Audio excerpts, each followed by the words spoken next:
I have kind of like the luxury of each project is different. Like when you have a child, I don't think it's going to be, my next success goal will be like a better child. You can't even imagine another child.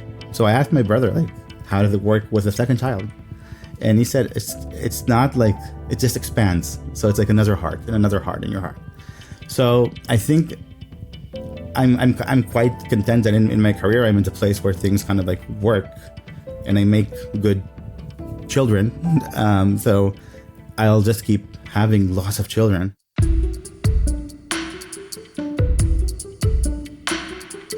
Hello and welcome to Things I've Learnt, a podcast from Mix Interiors, exploring the connection between the inner worlds of architects, designers and creators and the world they build for us.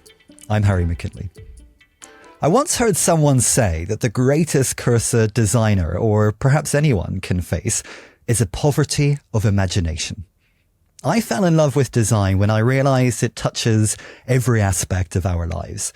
Every space we occupy, every product we use, every meaningful invention in all of recorded human history is design. And at the root of all of that is the unique ability we have as human beings to not only see what is, but what could be. I'm not sure if there's a specific point at which we stop valuing imagination so much, when we stop playing, stop doodling, stop building universes all of our own. Yet imagination is the engine of change, innovation, and progress. If we learn to cultivate, value, and nurture imagination, not just in childhood, but throughout our lives, we give ourselves the power to suspend disbelief, look beyond our present reality, and envisage a better world, and then to imagine all of the bold, revolutionary ways we might create it. This episode, I'm thrilled to be joined by Ido Garini, founder and creative director of Studio Appetit, a trailblazing multidisciplinary practice based in The Hague. Studio Appetit has worked with global brands and institutions from Rosewood Hotels to IKEA on creating products, spaces, and experiences, all with an emphasis on multisensory design. And when a studio has worked on everything from an experimental product collection with a Finnish stone brand to an edible perfume, that imagination and readiness to ignore convention clearly pays off.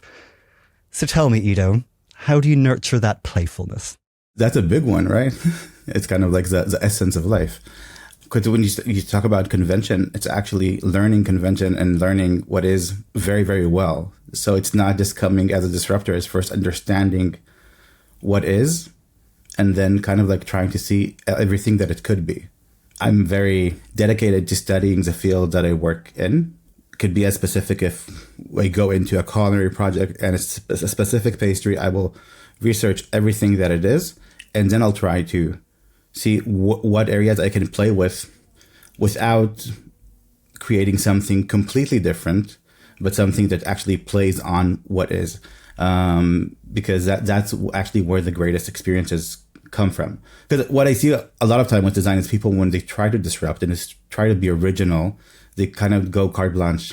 And it's a big mistake when you do that. And I think with my playfulness comes actually it starts from a boring place where it's kind of like just learning the facts, learning the ropes of a specific experience, product, environment, and then kind of seeing what I can bring in. And then I can bring in the playfulness itself. And then I don't have any limitations. So while the first stage would be quite limited, that I limit myself in studying, the second phase has no limits, just experience oriented. And I think the more I have in me in terms of inspiration and knowledge, I just have more tools to create an experience. And that's, I think, where my playfulness and like the uniqueness in our project come from, is when I just bring things that are out of the box into the box. Is it a bit of a sense of you need to know the rules to break them? Exactly. Well, we're going to talk a bit more about your unique worldview in just a moment, but first, a word from our season partner.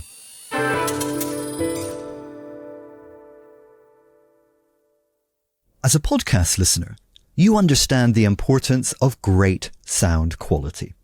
So does Impact Acoustic, and that's why they've made it their business. Impact Acoustic create bespoke, design-led acoustic solutions for commercial spaces. They also know that, as a designer, you care about the planet. That's why Impact Acoustic's diverse range of products are not only beautiful and functional, they're also designed with sustainability at their core. For more information on Impact Acoustic, visit impactacoustic.com.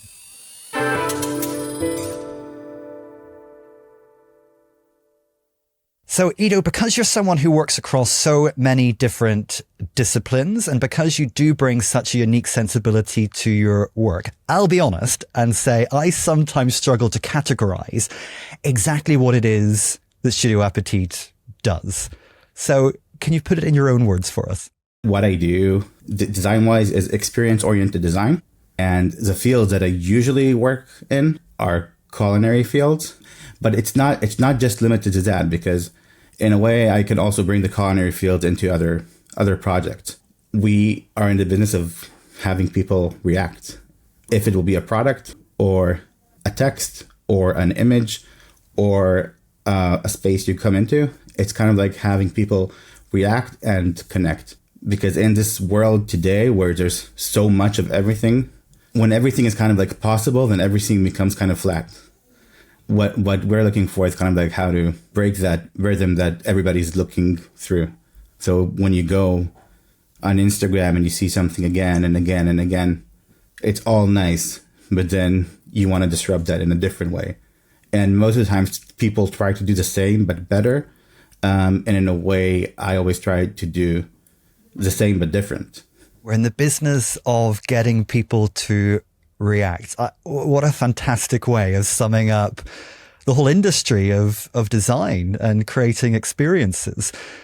I feel like creativity runs in your veins. So tell me, how did you come to enter the world of design? I was always creative, but then at the same time, I was visiting my parents and I was looking at my old report cards, and I didn't get like an A+ in crafts or in art, because I just always did strange stuff with the assignments because I would never listen. I'm artistic, but I'm not good at art as art, because I have another side of my brain that kind of like jumps in all the time and kind of says like practicality and keeping it also like more grounded. And it's like almost by mistake I got to design.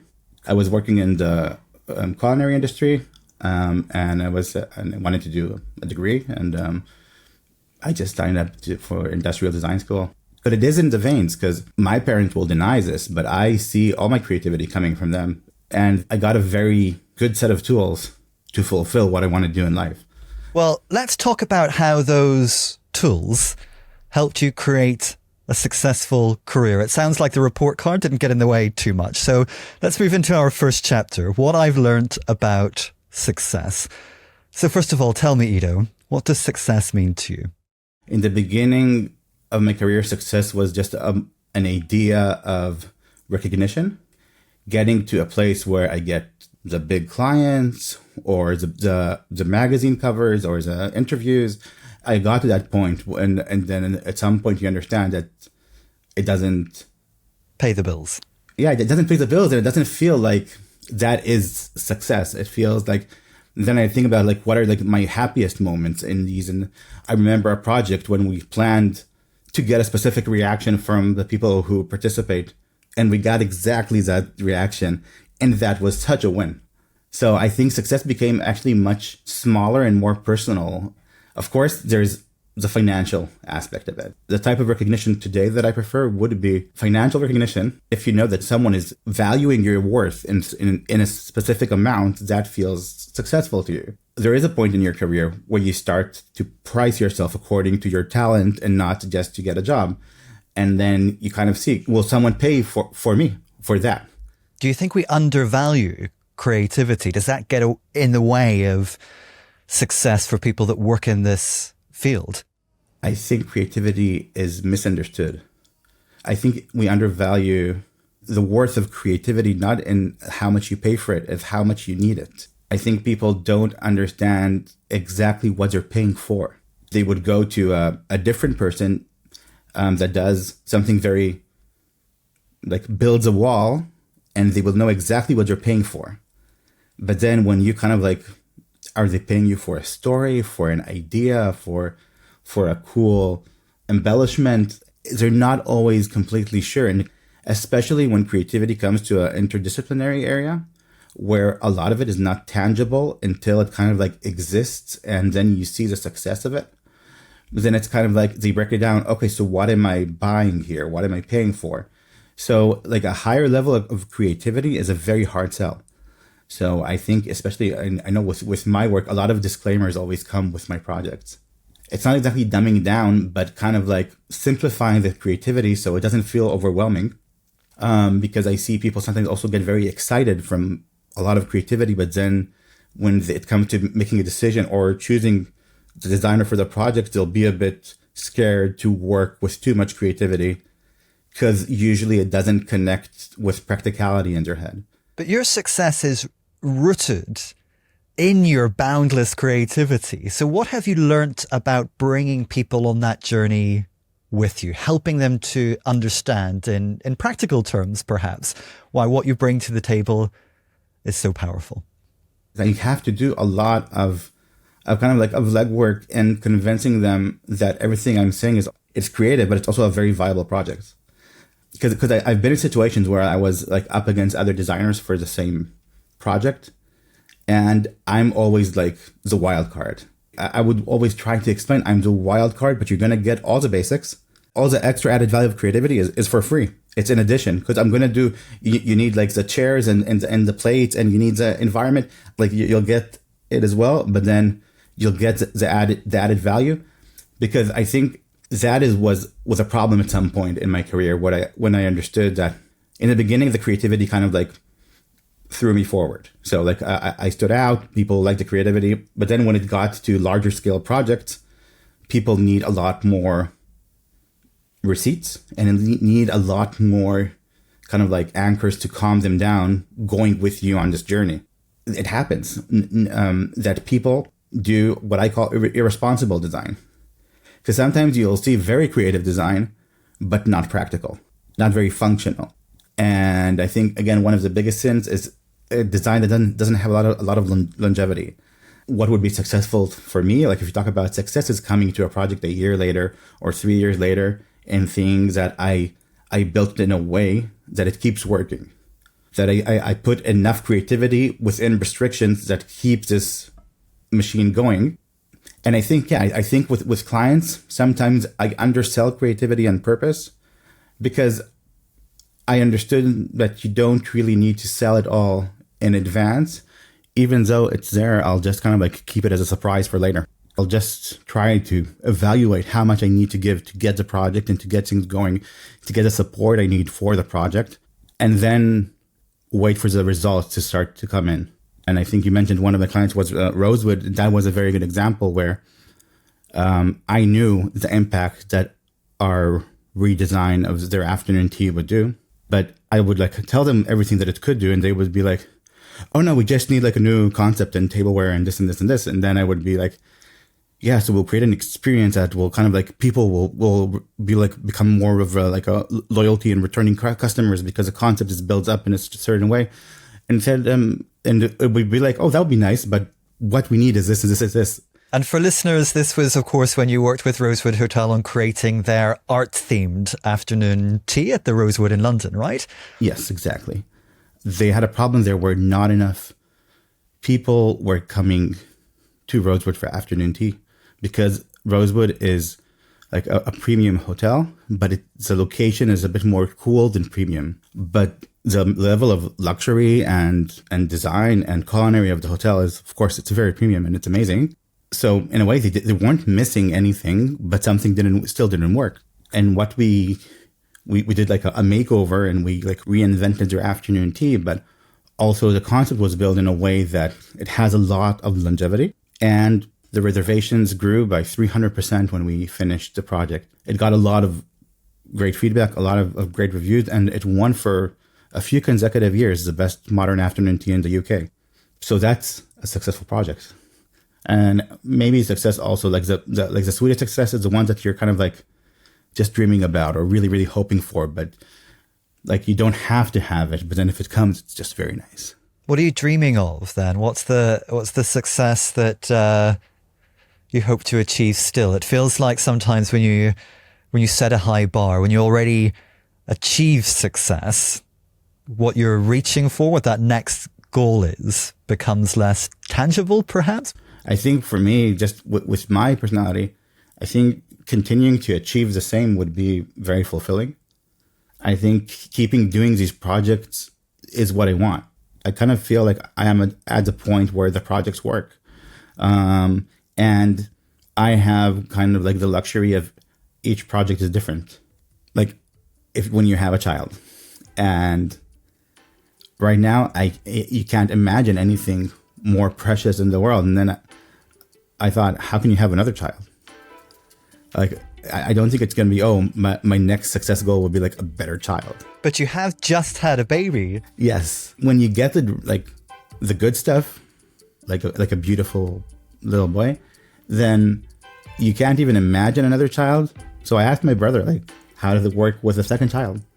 And he said, it just expands. So it's like another heart and another heart in your heart.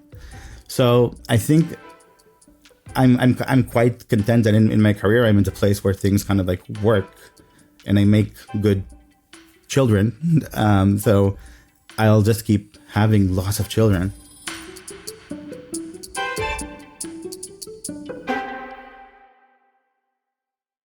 And you talked before about that benchmark of success that in a way was laid out by your own parents. You mentioned how they give you this toolkit that's stood with you for the duration of your career. Can we maybe rewind a bit to that and set the scene? So you were born and raised in Israel. You moved to New York. You now live in the Netherlands.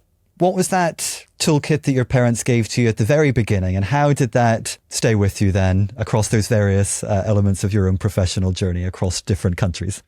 Confidence, and kind of like the idea that if you want something, there's a way to get it. And it wasn't about any creative field or design skill.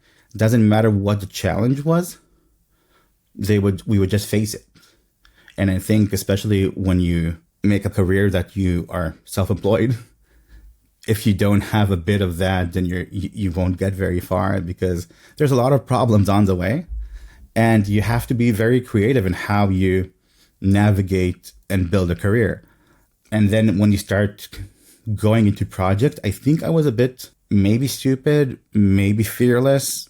I think I had kind of like this ability to see things happening because I know I can solve them somehow, but not in like a spoiled way, like, oh, I want this to happen. But I just have like these thinking patterns that are very effective of how to create things. And I think with a lot of creativity, the work is bringing your creativity to life. Like I always wished I could draw better, so I can sketch really fast, something amazing. It took me a while, but I did kind of harness that, and I have like a bit of an infantile but sweet sketching style now. So it works. But you mentioned this idea that if there's a challenge, we'll face it. So can you think of any challenges you've had in your life or career that you've been able to translate actually into success? My career was a challenge, was quite a challenge that I think I turned into success. Was kind of like where you're like scratching your head after a couple of years after you start, and you're thinking, is this correct what I'm doing? Like, of course, you have like a cycle within a project of like challenges and getting stuff done, but you also have like the macro plan of kind of like, where am I heading in life? Like, what is like 5 years from now? What is 10 years from now? And it's a lot of different timelines to manage. The challenges would be always like the next career goal. So I would understand that I finished just here. And the challenges were always kind of like seeing what I actually need. Because in the first years of my career, I didn't always choose what I actually needed, but more like what I sometimes would be like what was more like nice and shiny. But then you understand what you actually need. And then the challenge is to get there and get there successfully. And you mentioned this fact that you have a unique way of thinking. You have ADHD. Yeah. ADHD, a lot of people have a notion about it, but it really differs between people. And it's very circumstantial because it also depends on the environment you're in and how you're taught to face challenges, for example, like we spoke about before. So I think ADHD, when it comes to creativity, it's an asset. But then you have the challenge of how to also harness and stop your creativity sometimes, because creativity is great, but it's just one part of a project of life. My challenge is, and maybe because I put a lot of my energy on these parts, my challenges are elsewhere, and it's can be about, I'm very bad in invoicing, or like, yeah, and the office stuff is like, I'm managing it, and I find like external solutions, but there are a lot of areas where it is a struggle. But yeah, and I know how to harness it per project, but sometimes I do get overwhelmed with thoughts, and I've never had like a calm moment in my head where like, oh, I don't have inspiration. But having too much inspiration is also overwhelming. I utilize it for work for my advantage, but it is a challenge.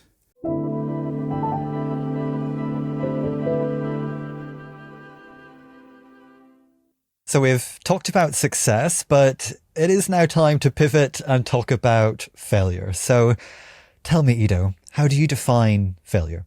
Design, up to a point, I think you can have it very secure and safe. Then it's about how far you take something or not, because the more you push something forward and take a risk on it, that's where it can either rise or fall. When was the first time you had to confront failure in work or in life, and what did it teach you? I think that when I feel failure the most would be when I feel misunderstood. I don't think I've ever had a project that's like badly failed, because I keep working on them. And I think that's also kind of maybe a luxury that I have, that when you create a multifaceted experience, you can always keep adjusting and tune it until it works. But then when you think about the things that work less, then you kind of like, you can map out what would be the situations that bring you there. And this can even be like communication problems with a client. Because I think any designer will tell you about how at least one time, if not like hundreds of times, where the clients ask something, but it's not exactly what they need. So the clients want more people through the door, and he thinks it's going to be with a new chandelier, but actually he needs a new table. But then not all clients are happy if you give them the table, even if people come through the door, because they ask for a chandelier. In some of these areas, you have to think, how much do you want to push something? Because this can actually make a project unsuccessful. You have to consider even like the psychology and the attitude of who's involved. And it's kind of problematic, because you know the project would be more successful if you go for the table. But then who do you want to please, and what is success? Would it be pleasing a client or the result? Is compromise something that's difficult for you? Because you are a very bold and fearless creative. And I sometimes think that it might be quite difficult if you have this, as you said, wild card vision for something. And then is there a feeling that sometimes a client comes in and forces you to moderate that in some way? I can love an idea, but I'm not married to it. I prefer, and this is something that I do with all my clients, and not just the client. And when I say client, it's not just the person that hired me. It's everybody who is involved in the project on the client side. So it's not just like the manager of the hotel. It's also the pastry chef, the waiter staff. They're all my clients, because they're the people who are going to use and run the concept. And I always look for all the possible limitations, problems, issues. And after I have all of them, that's where I want to work. I don't think any of us are like geniuses. We all have ideas, and then some work and some don't work, and some, of course, you can have better ideas or not as well. But there's so many other factors in a project. I remember like one of the aha moments I had is like I was speaking with a hotel chef, and it was a very beautifully designed hotel, but very large scale. And when I was there, I had like these amazing ideas of things we can do, food concepts, and then the chef said, "Oh, all of this is like amazing, but just keep in mind that we're exhausted, and we have to serve 1,000 people a day." So I'm not sure we can even keep up with like changing the shape of the buns. And he was like, "I don't want to rain on your parade, but I don't think we'll do this." And I was like so appreciative of that feedback. In that area, that's where I kind of like thrive, because I don't think anything is a limitation. It's kind of like more like recalculating your GPS.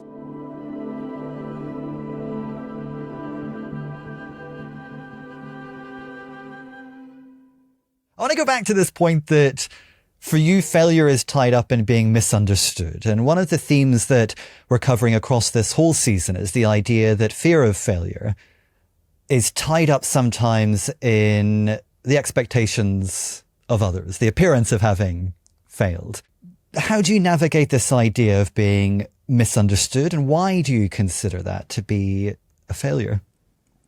Well, when I'm misunderstood, I can't achieve what I'm aiming for.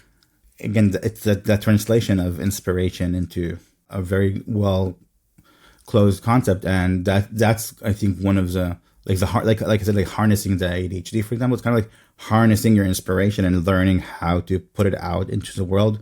That I think what differs a lot of designers, because from a certain level of creativity, I think we're all very creative, and then it's kind of like, how do you express that creativity? How do you bring it to life? Most of us, I hope, when we kind of like present a project or a concept or a pitch, we're very secure with what we're bringing to the table. It's not like, oh, this might work. It's kind of like, oh, I've created this concept and I've put everything in it. And then it kind of feels like if somebody doesn't understand it, first of all, it's your fault always if somebody doesn't understand it, because you have to adjust it to whoever you're bringing it to. So it's kind of like, oh, the client is not smart enough. No, it's not. It's not the client. It's you, because you have to adjust to the client. And if he comes from a different culture or a different mentality, then you have to adjust it to his or her culture or mentality. So it's really on you. And I think my biggest failures were like projects that I didn't get because maybe I didn't give enough assurance or enough explanation. If they only understood how amazing this concept can be, or even they understood, but then they had other concerns that I didn't address enough. I thought that I did, but I didn't address enough in the pitch. I think those are kind of like the failures that sticks the most, because it's kind of like there's a lot of potential there that doesn't go anywhere, and then that it stings more. You start a project, and these are usually bigger projects, and then kind of like you have a dream for it, and then it's kind of like taken from you. Isn't that a bit unfair, though, to always be punishing yourself for unmet expectation? I don't punish myself. I learn from it. And I prefer thinking that it was on me, because then I can do something with it.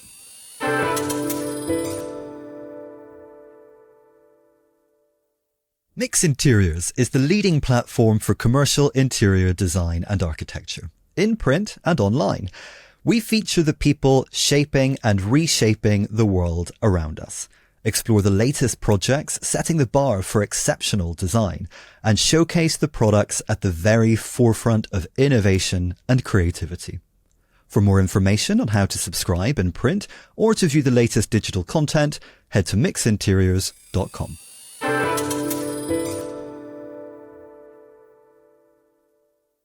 Tell us about some of your most interesting projects, Ido, and perhaps some of the most interesting reactions to those projects. It's a lot of physical reactions. So it would be, if I go really, really, really back to the beginning, and I think these reactions, which I remember them, kind of like influenced how I work later, because then you kind of like, you try to get that reaction again. You try to get that moment again.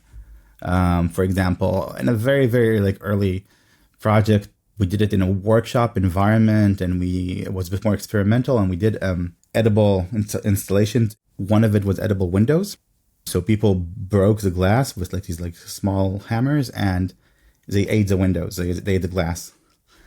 And I remember just standing on the side and hearing someone tell her friend, "Did you try the window? It's delicious." And then I thought, okay, everything has to be delicious. Not just edible, but delicious. Because when you start playing with something like food, then you have to keep it delicious because you're playing with it. So you don't have the luxury of it being edible or okay, because then you're kind of like failing the experience. And if you bring people really high on the presentation experience and like the visual one, if you don't match up and you kind of like just stay kind of stale and oh, it's sugary, it's strawberry, then it will be like basic. And the way to make it elevated would be kind of like elevating flavor or surprising with flavor.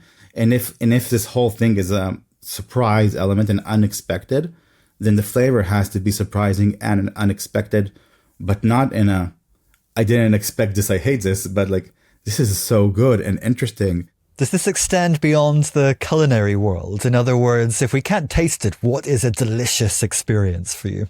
So a delicious experience is one that just keeps surprising you. And I think that's a matter of just being detail oriented, not kind of like letting go in any area.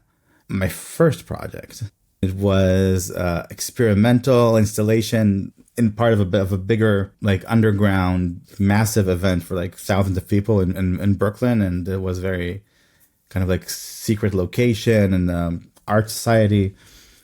And there was an element that I envisioned in the project about making our installation a bit more secluded, especially from light, and having these light pillars that come from the floor and from the ceiling that creates kind of like these pillars of light, and that the experience only exists within that light pillar. And we did have like an edible element in there, and it was very jewelry-like, but I liked that people came and interacted with the installation the way that I wanted in terms of like how they ate the food. And it was in New Year's, and we made a champagne jello with strawberries. We had people come in and eat in pairs and eat the jello together. So they're like eating champagne and kissing at the same time inside these pillars of light.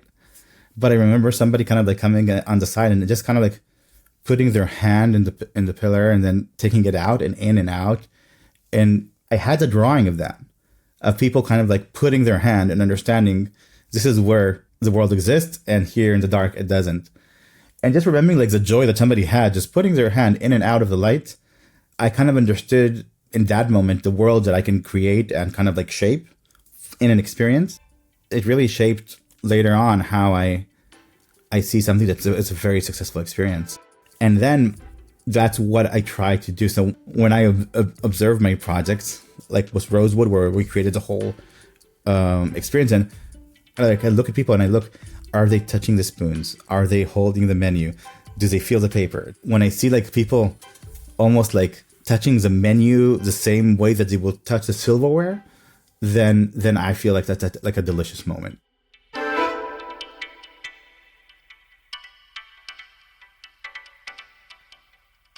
What you've just spoken about there is this fact that Studio Appetit is really rooted in a multisensory approach. It's also about how something feels, how it smells in some cases. Do you think this multisensory approach is something that we consider enough in design more broadly? Consider, yes. Execute, no. It's still an area that's not tapped enough. And I think it's kind of like on the designer side still, because it's really hard to see and understand it if you're not like extremely creative, or if you don't have a lot of vision to begin with, because some people are like numbers people. I think it's our responsibility to push even where it's not asked from us, and not to rest on, oh, I did this is new enough. When I speak to a client, I always try to get to a point where kind of like, what do you actually need? Like, what is your goal? It can be like make more money. It can be like, oh, I'm doing it for my soul and my legacy, or it doesn't matter. But also we talk about how do you want your client to feel? And then there's no limitations of how we'll get there. It could even be that I would say we also need to bring another person in, because we will need this kind of advisor, because we need to create a special sound experience, or we need to look more into textiles, and maybe we need to go into handcrafted textiles, and we should bring somebody like this because that will create that kind of effect. And that's when you talk about like a role of designer, and I say creative director, because that's a lot more what I do. The designer is part of it, but directing creativity is the most of it. But it's not creativity for artistic sake. I'm surprisingly goal-oriented in very technical goals. Sometimes when I do a project for a company that can sound like less exciting, people are like, oh, I guess that's not exciting, like working with these guys or these guys. And I say, no, I actually love these projects because those are the challenges. That's real life. And just doing like a design for cool people in a very small group, in a very like design for designers or design for like design savvies, that's fun and very creative, but it's not life. Of all those projects, all those achievements, what are you most proud of? I can't choose exactly a child that I like the most, except from the real one. I don't have a project that I like the most because my projects are kind of living beings because they're ideas. I have no problem almost revisiting any project that I did because I can always see like what else can be done there because I change and then I have different things to add to a project.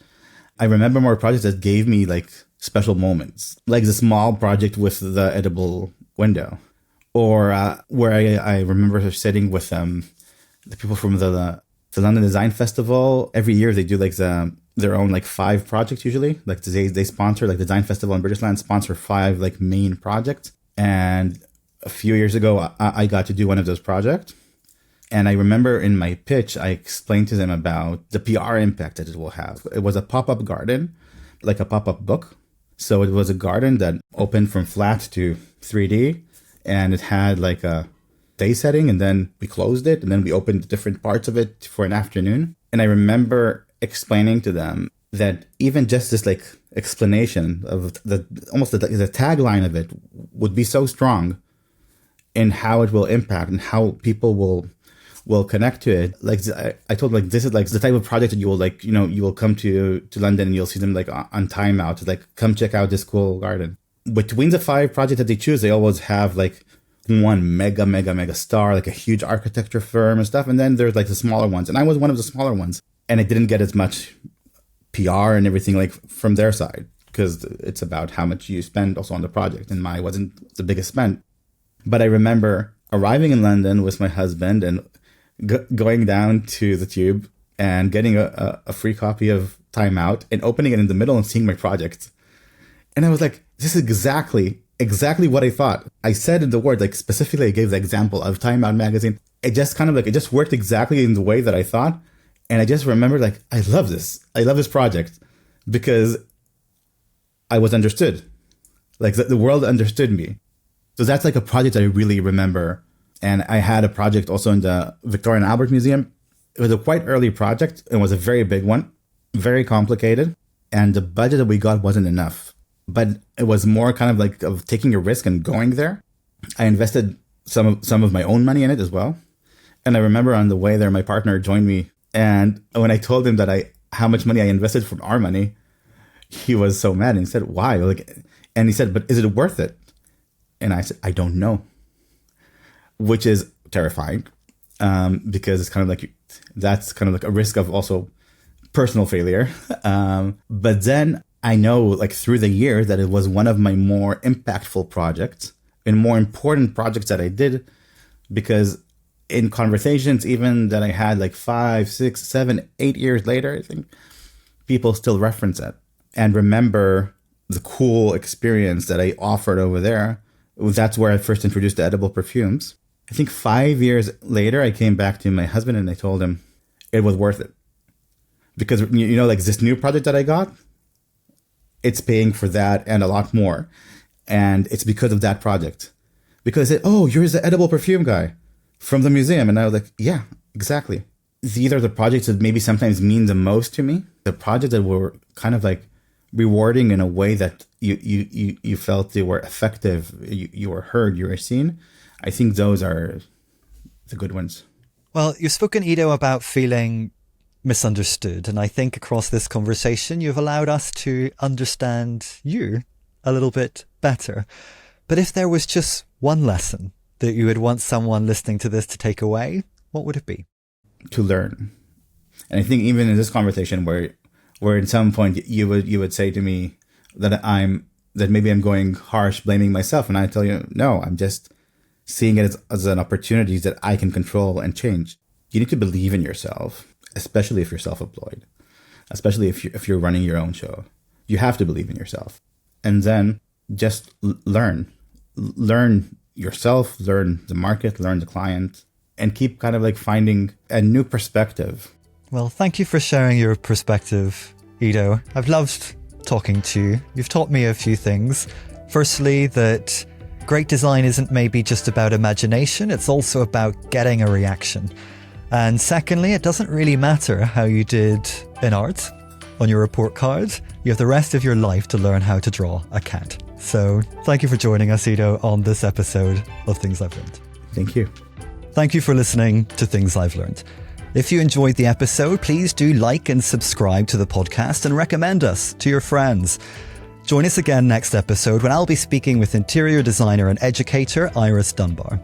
We also film these conversations, so if you want to see us as well as hear us, head on over to our website, mixinteriors.com. Things I've Learned is hosted by me, Harry McKinley. This episode was produced by Nada Smiljanich and the executive producer was Dan Jackson, with original music by Memotone. Things I've Learned is a co-production by Reduce Listening and Mix Interiors.